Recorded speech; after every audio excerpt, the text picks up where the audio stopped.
Selamat pagi ibu-ibu semuanya. Terima kasih sudah menyediakan waktunya untuk hadir di tempat ini untuk melaksanakan P2K2. Di pertemuan kelompok kita kali ini, topik yang ingin saya sampaikan adalah mengelola keuangan keluarga. Jadi,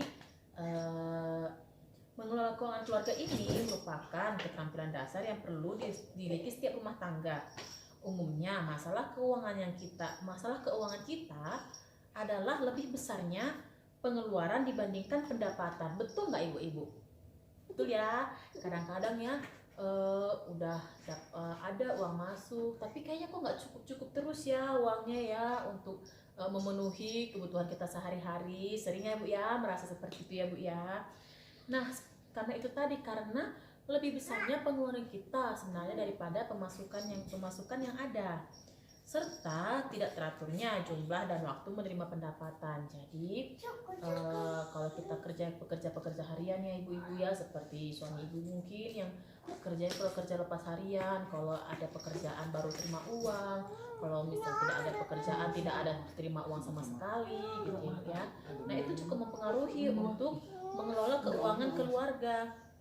Nah, pengelolaan keuangan ini membantu kita untuk lebih terampil mengatur prioritas penggunaan uang agar pengeluaran bisa seimbang dengan pendapatan. Nah, itu akan kita bahas di topik kita kali ini ya ibu ya, biar nanti sehari-harinya tidak bingung lagi bagaimana mengelola keuangan yang ada, bagaimana mengelola keuangan yang pemasukannya tidak menentu gitu ya, sehingga kebutuhan keluarga dapat terpenuhi.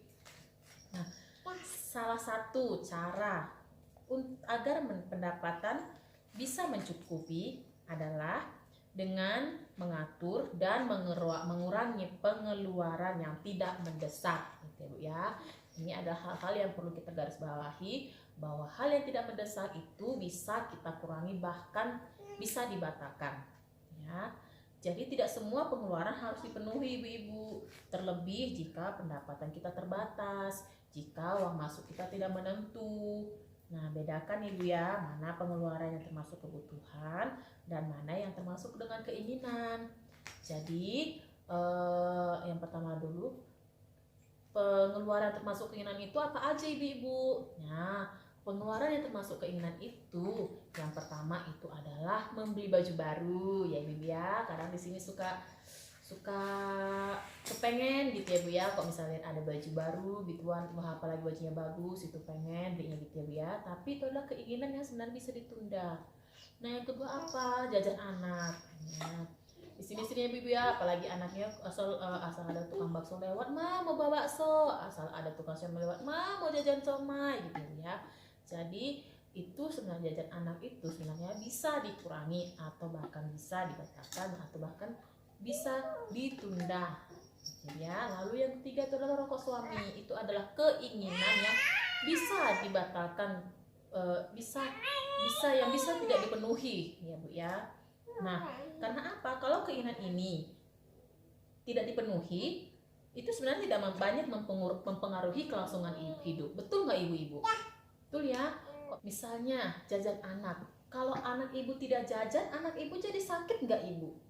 Enggak ya ibu ya, justru anak ibu bisa semakin sehat karena mereka itu tidak makan sembarangan, tidak jajan-jajanan sembarangan gitu ya bu ya.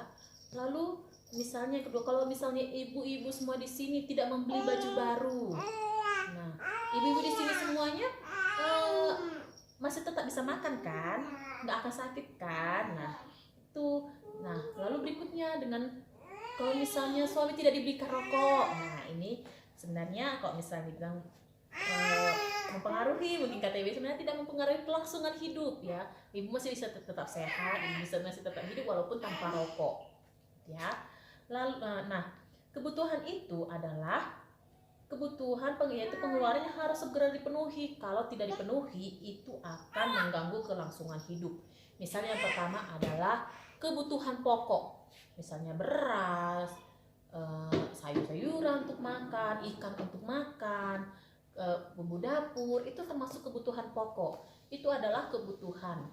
Jadi kalau misalnya kita tidak punya beras, kita tidak punya kebutuhan pokok, ibu-ibu semuanya bisa nggak berlangsung kebutuhan, bisa nggak bertahan hidup?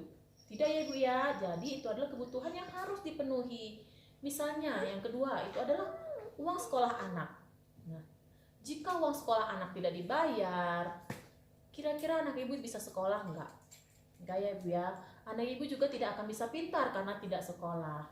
Nah itu tadilah dia bedanya antara pengeluaran yang untuk kebutuhan dan keinginan. Jadi mulai sekarang ibu-ibu bisa dicatat di buku mana yang termasuk kebutuhan, mana yang termasuk dengan keinginan. Jadi uang yang masuk itu utamakan itu untuk membeli hal-hal yang kita butuhkan terlebih dahulu.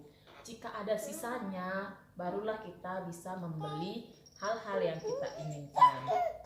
Jadi sebagai penutup, saya mau menyampaikan kepada ibu-ibu semuanya di sini, agar pengeluaran dapat seimbang dengan pendapatan, maka kita harus mengurangi, menunda atau membatalkan pengeluaran yang termasuk keinginan.